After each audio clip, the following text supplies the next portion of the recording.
Live लगातार देख रहे हैं आप और मैं हूं मंजूषा भारद्वाज। आज हम बात करेंगे झारखंड में हुए पेयजल घोटाले की। ये घोटाला मात्र 22 करोड़ का नहीं, जितने की बातें सामने आ रही थी। अगर हम पूरे तथ्य को देखें, तमाम चीजों पर ध्यान दें तो लगभग 200 करोड़ से भी ज्यादा का घोटाला है ये। और इसे लेकर परत दर परत कई सारी बातें सामने आई और इसका खुलासा खुद पेयजल विभाग के कैशियर संतोष कुमार ने किया है। उसने क्या कुछ खुलासे किए हैं, क्या कुछ पूरा मामला है, इस पे आज हम डिटेल से जानेंगे। और इन तमाम चीजों पर हमारे साथ बात करने के लिए हैं हमारे सीनियर जर्नलिस्ट शकील अख्तर जी। चलिए उनसे बात करते हैं और जानते हैं ये पेयजल घोटाला की पूरी एक्सक्लूसिव रिपोर्ट। शकील सर, सबसे पहले तो आपका बहुत बहुत स्वागत है हमारे इस खास कार्यक्रम में। आपका धन्यवाद।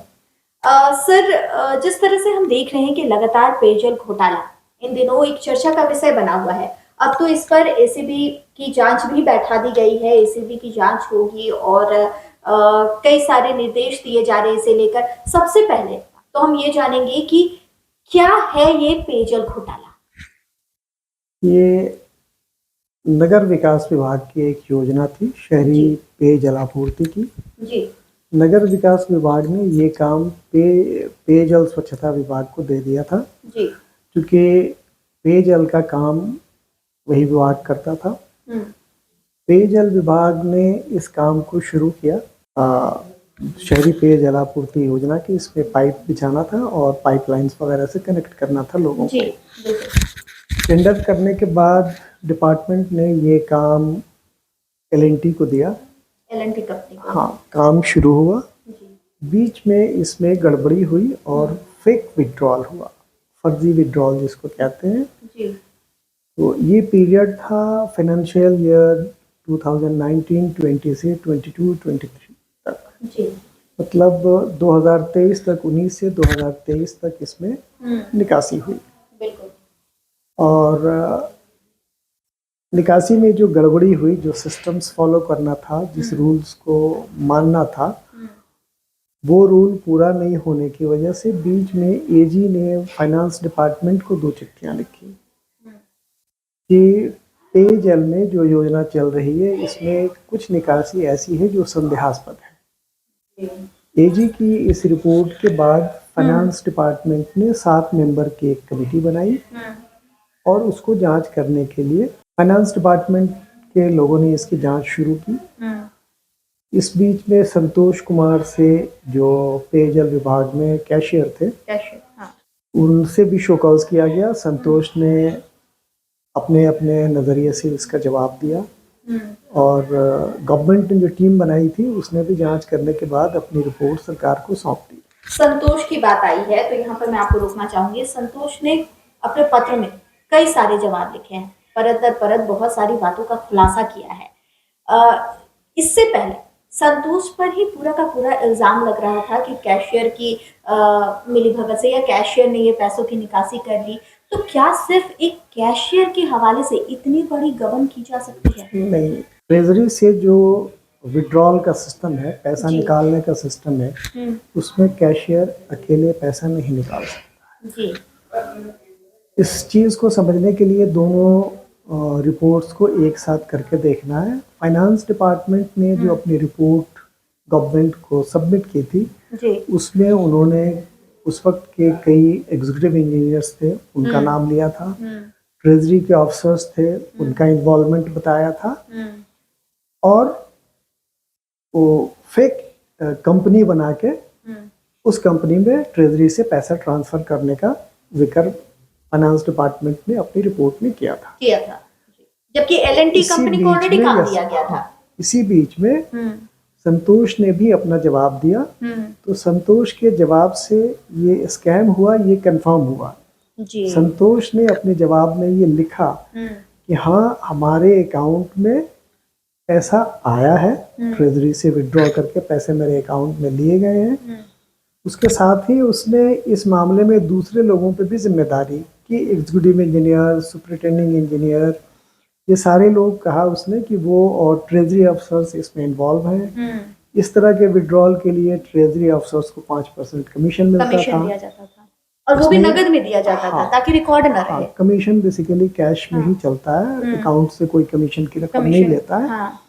उसने अपनी सरकार को जो अपना जवाब भेजा संतोष ने अपने जवाब में ये भी कहा कि जब ट्रेजरी से पैसा उसके अकाउंट में आ जाता था तो इंजीनियर्स या उसमें और जो लोग शामिल थे विड्रॉ करने में, वो लोग उससे पैसे निकलवा लेते थे, कैश निकलवा के उससे गिफ्ट परचेज करवाते थे, ऑर्नामेंट्स परचेज करवाते थे सोना के। आईफोन, मैकबुक, जेवर, ये सब देने की बातें सामने आई थी। बोलते थे कि ये सारी चीजें खरीद कर दो और इसका इस्तेमाल ये बताया जाता था कि ये ऑफिसर्स को दिया जाता है।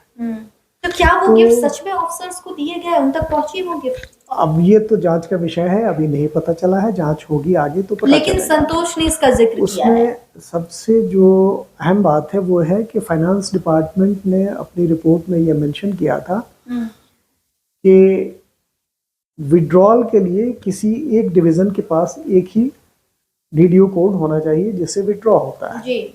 2 डीडीओ कोड नहीं हो सकता है। लेकिन स्वर्णरेखा कार्य प्रमंडल जहां से ये पैसा ड्रॉ हुआ है उसमें 2 डीडीओ कोड एक साथ चल रहे थे और इसी दोनों डीडीओ कोड से विड्रॉल हुआ था पैसे का। फाइनेंस की जो रिपोर्ट है वो ये कहती है कि एक डीडीओ कोड से 19-20 से फाइनेंशियल ईयर 2019-20 से 23-24 तक के बीच में 160 करोड़ रुपए का ड्रॉ हुआ है। अब इस 160 करोड़ में कितना सही है कितना गलत है ये जांच का अलग विषय होगा। लेकिन संतोष ने अपने जवाब में से ये आरोप लगाया है कि ये पूरा स्कैम जो है 200 करोड़ का है और इसमें 200 करोड़ की फर्जी निकासी हुई है।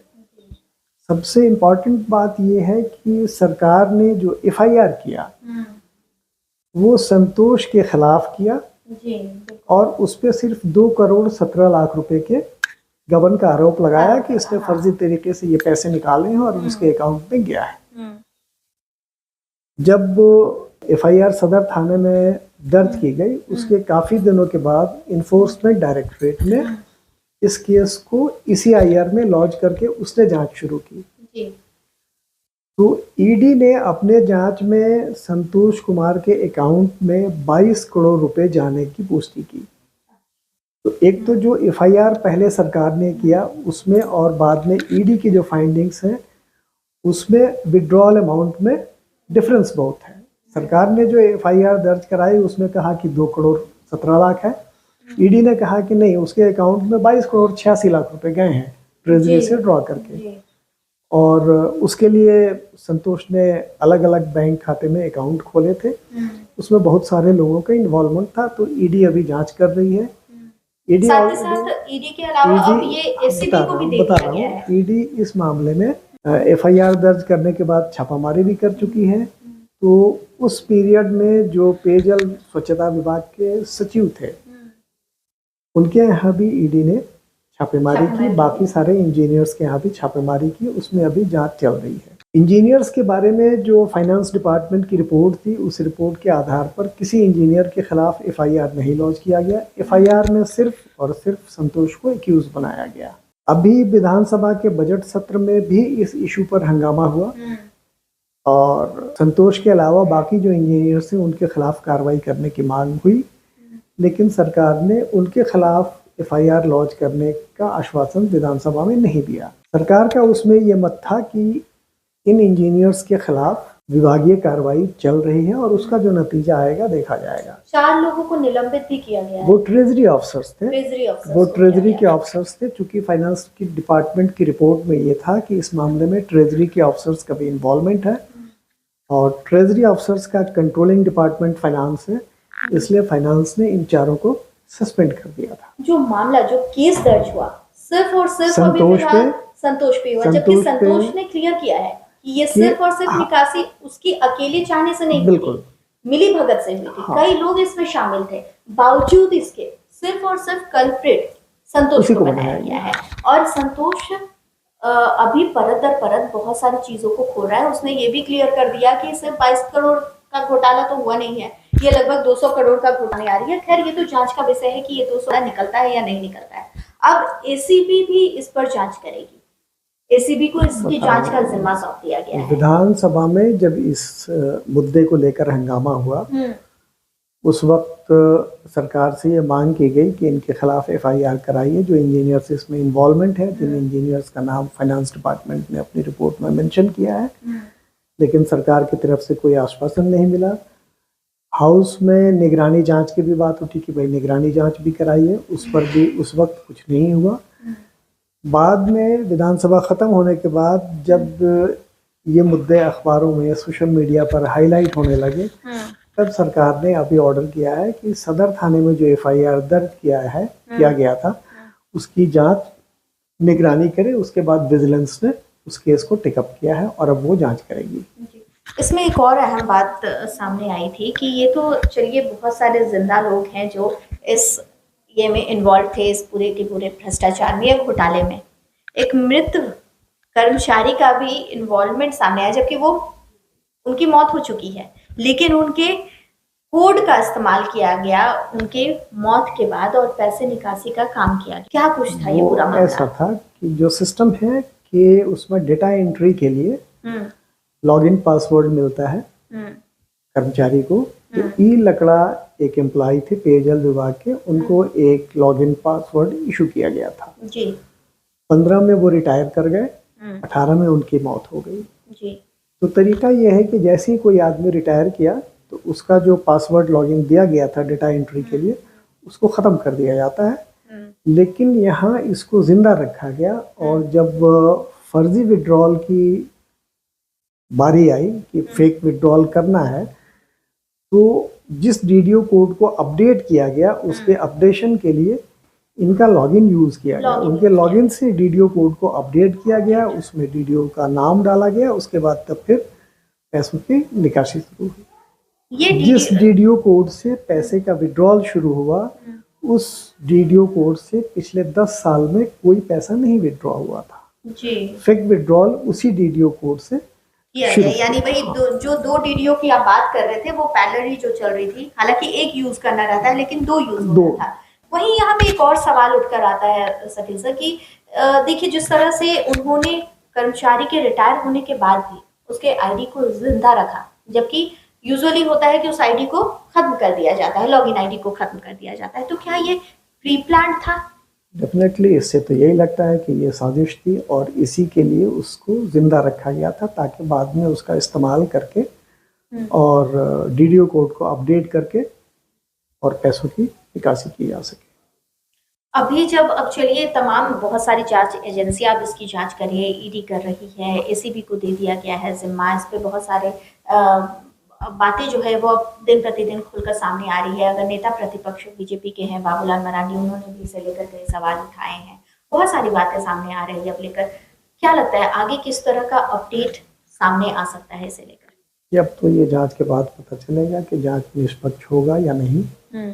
शुरू से अभी तक तो जो देखने को मिली है वो ये है कि पूरे इशू में निष्पक्षता नहीं बरती गई। जब वित्त विभाग ने अपनी रिपोर्ट में बागी इंजीनियरों के नाम लिए थे जी, तो जैसे संतोष के खिलाफ प्राथमिकी दर्ज की गई वैसे बाकी के खिलाफ भी प्राथमिकी दर्ज होनी चाहिए थी, जो नहीं हुई। बिल्कुल बिल्कुल। तो देखिए ये पेयजल विभाग की वो तमाम जानकारियां थी जो हम चाहते थे कि आप तक हम पहुंचाएं और कैसे कैसे ये पेयजल विभाग में किन लोगों को के ऊपर दोषी करार दिए गए, कैसे संतोष को पकड़ा गया, कैसे संतोष ने परत दर परत इसका खुलासा किया। बहुत सारे अधिकारियों का नाम लिया, बहुत सारे इंजीनियरों का नाम लिया, लेकिन उन पर एफआईआर दर्ज अभी तक नहीं किया गया है। तमाम जांच एजेंसियां इसकी जांच कर रही है। अब इसका जिम्मा एसीबी को भी सौंप दिया गया है, लेकिन एसीबी अब इसमें क्या कुछ जांच करती है, क्या कुछ इसमें खुलासे होते हैं, ये तो आने वाला वक्त ही बताएगा। और साथ ही साथ ये भी सवाल जरूर उठता है कि क्या निष्पक्षता से जांच की जाएगी, क्योंकि एफआईआर सिर्फ और सिर्फ अभी तक संतोष कुमार के ऊपर ही लॉन्च किया गया है, किसी और के ऊपर अभी तक एफआईआर दर्ज नहीं किया गया है। इसी तरह की तमाम अपडेट्स के लिए आप देखते रहिए लाइव लगातार। नमस्कार। लाइव लगातार के वीडियो को लाइक करें, सब्सक्राइब करें और बेल आइकन को दबाना न भूलें।